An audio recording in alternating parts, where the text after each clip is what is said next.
Tapi menurut berita ini pengguna pinjol terbanyak itu adalah di daerah Jakarta sebanyak 10 triliun dari 51 triliun yang sudah dialokasikan untuk pinjaman online.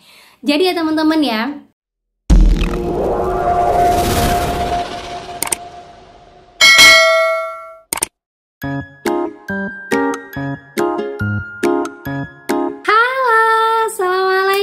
warahmatullahi wabarakatuh.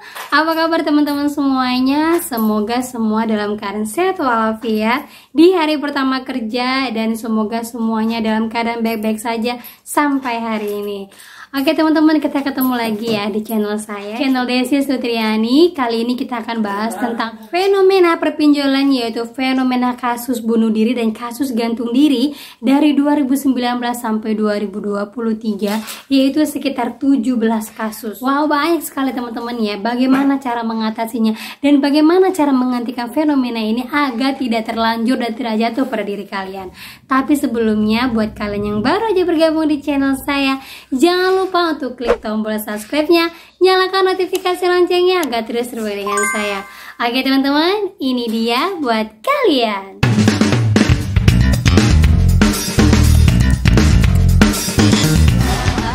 Baru-baru ini kita diawali dengan berita, yaitu sekitar 4 hari yang lalu. Sebelumnya saya belum update ya. Itu ada kasus sepasang suami istri yang bunuh diri di daerah Banyuwangi gara-gara diancam dan diteror oleh para DC-nya gara-gara utang pinjol. Nah, untuk itu saya akan bahas tentang kasus bunuh diri dari tahun 2019 yang sudah saya rangkum sampai tahun 2023 di pertengahan tahun ini. Saya harapkan setelah kasus ini tidak ada lagi kasus bunuh diri ataupun gantung diri, karena sudah banyak banget para motivator-motivator yang memberikan edukasinya dan memperbanyak informasinya buat kalian agar apa? Agar kalian lebih kuat mental lagi dalam menghadapi teroran para DC-nya. Ingat, DC itu adalah manusia, bukan iblis, setan atau malaikat pencabut nyawa. Bukan ya teman-teman ya. Oke, kita awali di tahun 2019. Nah, di tahun 2019, sekitar bulan Februari 2019, itu ada seorang sopir taksi yang gantung diri di Jakarta. Nah, ini kayaknya awal mula fenomena gantung diri untuk kasus perpinjolan. Kayaknya karena ada kasus ini, terus mulai banyak orang yang menyelesaikan masalahnya dengan jalur instan. Setelah itu, di tahun 2020, tepatnya di Maret, ada seorang pria gantung diri di Depok. Masih daerah sekitaran Jabodetabek ya teman-teman ya. Lanjut lagi di tahun 2021. Nah, di tahun 2021 disinilah awal mula kasus bunuh diri itu ada sekitar 8 kasus, terbanyak sepanjang tahun ya teman-teman ya. Terbanyak untuk kasus bunuh diri dan gantung diri khusus untuk pinjol ini. Karena apa? Kalau kita lihat di tahun 2021 tuh kasus tahunnya Covid ya teman-teman ya. Awal masuk Covid itu di tahun 2020, terus mulai banyak yang ambruk di tahun 2021, di tahun 2022 juga masih merintis, masih merangkak, dan sekarang di 2023 masih berusaha untuk menaikkan lagi ekonominya. Oke, kita awali dari di bulan Juni 2021, itu ada seorang pria bunuh diri di Tulungagung. Nah, ini kasusnya itu hutang hanya sebesar belasan juta aja teman-teman ya. Lanjut lagi, di Agustus itu ada 3 kasus bunuh diri. Yang pertama itu 21 Agustus, honorer bunuh diri di daerah Jember. Itu seorang honorer. Sampai sekarang pun ini honorer adalah pengguna pinjol terbanyak. Khususnya buat para ASN, guru-guru honorer lah ya teman-teman ya, yang baru-baru aja yang sekarang ini mulai diangkat atau baru-baru aja baru menjabat jadi honorer. Ingat, kalau gaji honor tidak cukup untuk mencukupi kalian, kalian bisa mencari kerja sampingan. Bisa dengan jualan online, bisa dengan menjadi TikToker, bisa menjadi influencer, ataupun bisa menjadi dengan membuka bisnis lah sebagai selain dari honor yang kalian jalanin. Tidak dengan pinjol hanya untuk gaya hidup. Ingat teman-teman ya, tidak dengan pinjol hanya untuk gaya hidup. Itu ya. Lanjut lagi di tanggal 23 Agustus 2021 itu seorang pegawai bank bunuh diri di Bojonegoro. Itu hutangnya sekitar 23 juta dan kebetulan dia juga mempunyai hutang di beberapa teman-temannya yang lain. Sehingga mungkin sanksi sosial ya, dia akhirnya menyelesaikan masalahnya dengan bunuh diri. Lanjut lagi di 30 Agustus 2021 itu petugas penangkaran rusa bunuh diri di daerah Gunung Kidul. Kasihan ya teman-teman ya. Orang-orang yang seperti ini biasanya orang-orang yang introvert, yaitu orang-orang yang tidak mau membicarakan kasusnya apa, lebih banyak dipendam, akhirnya menumpuk di kepala dan akhirnya tidak bisa menemukan jalan keluar, dan jalan keluar salah satunya yang paling instan adalah bunuh diri. Kalau bisa jangan ya teman-teman ya. Lanjut lagi di bulan Oktober, itu di tanggal 2 Oktober seorang IRT bunuh diri di Wonogiri. Ibu-ibu rumah tangga sampai sekarang, sampai di tahun 2023 ini masih mendominasi untuk pinjol. Mungkin karena apa? Karena ibu rumah tangga paling banyak mengetahui apa saja kebutuhan rumah tangga yang harus dipenuhi. Kadang-kadang juga kebutuhan anak sekolah, kadang-kadang juga yang suaminya juga nggak mau tahu ya teman-temannya uang dari mana. Tahu-taunya dia udah pinjol aja. Padahal itu suami istri itu harus saling ini ya teman-teman ya. Saling tahu menahu untuk masalah ekonomi. Jangan sampai seperti ini ya teman-teman ya.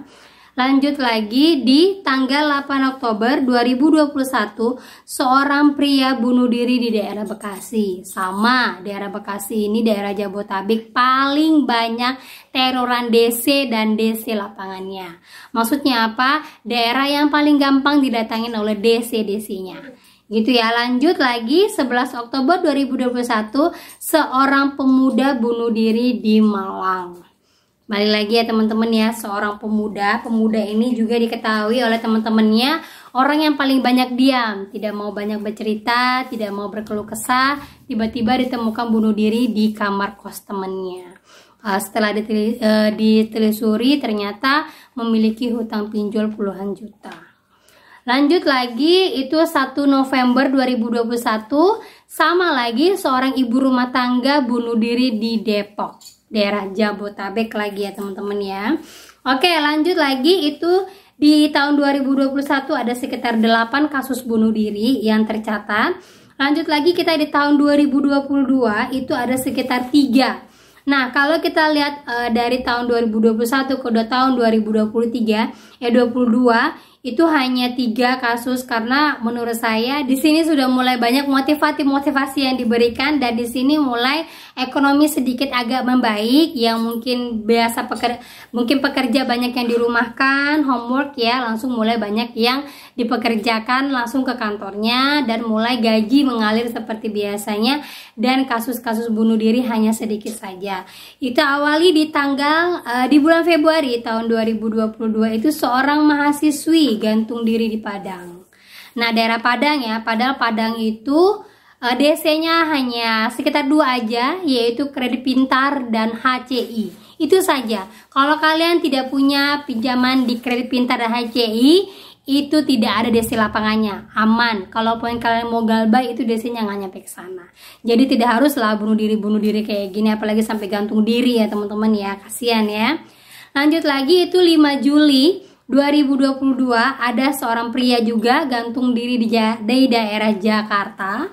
Daerah Jakarta ya, kita tahu walaupun Jakarta tuh paling banyak DC lapangan ya, tapi menurut berita ini pengguna pinjol terbanyak itu adalah di daerah Jakarta sebanyak 10 triliun dari 51 triliun yang sudah dialokasikan untuk pinjaman online.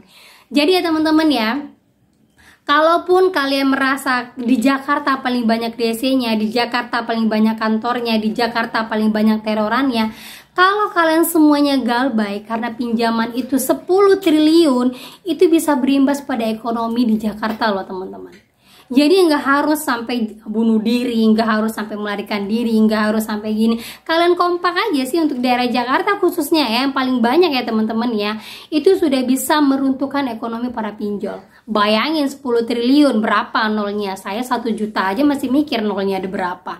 Apalagi 10 triliun ya teman-teman ya.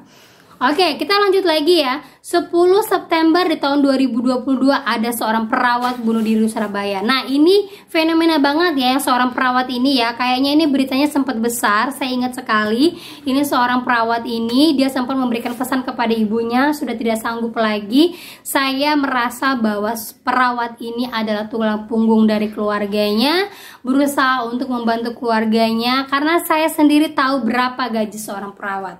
Walaupun itu perawat senior ataupun perawat junior, itu gajinya hampir di bawah UMR teman-teman. Karena mereka apa? Karena mereka adalah seorang nakes yang bekerja secara relawan. Oke, kita lanjut lagi di tahun 2023. Nah, di kasus tahun 2023 ini sampai bulan 6 ini itu sudah menduduki angka 4 kasus gantung diri dan bunuh diri khusus untuk pinjol.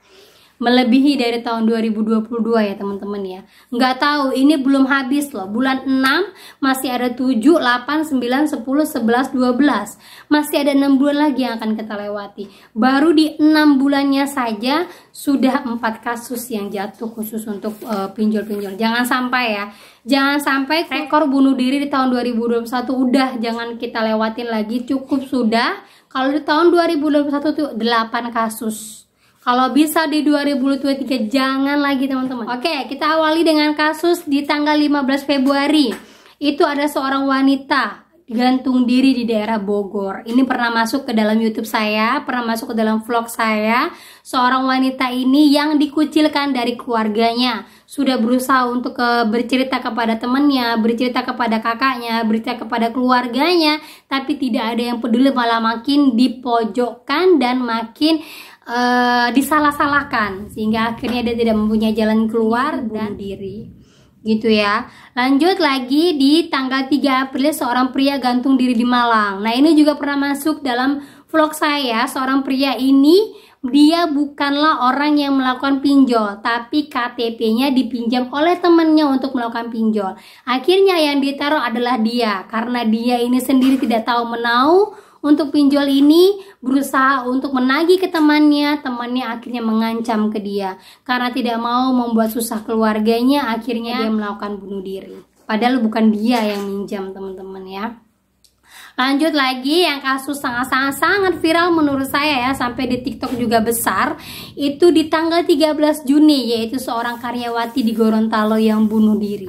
Dan yang terakhir baru-baru ini, yaitu di tanggal 27 bulan 6, suami istri bunuh diri di Banyuwangi. Ini tolong untuk saat ini semuanya sudah pernah saya bilang sama kalian ya. Kalau kalian tidak sanggup untuk membayar, jangan membuka kasus baru. Jangan membuka kasus baru dengan menggunakan penawaran dari joki. Pelunasan hutang, pembebasan hutang, penghapusan hutang itu nggak ada teman-teman.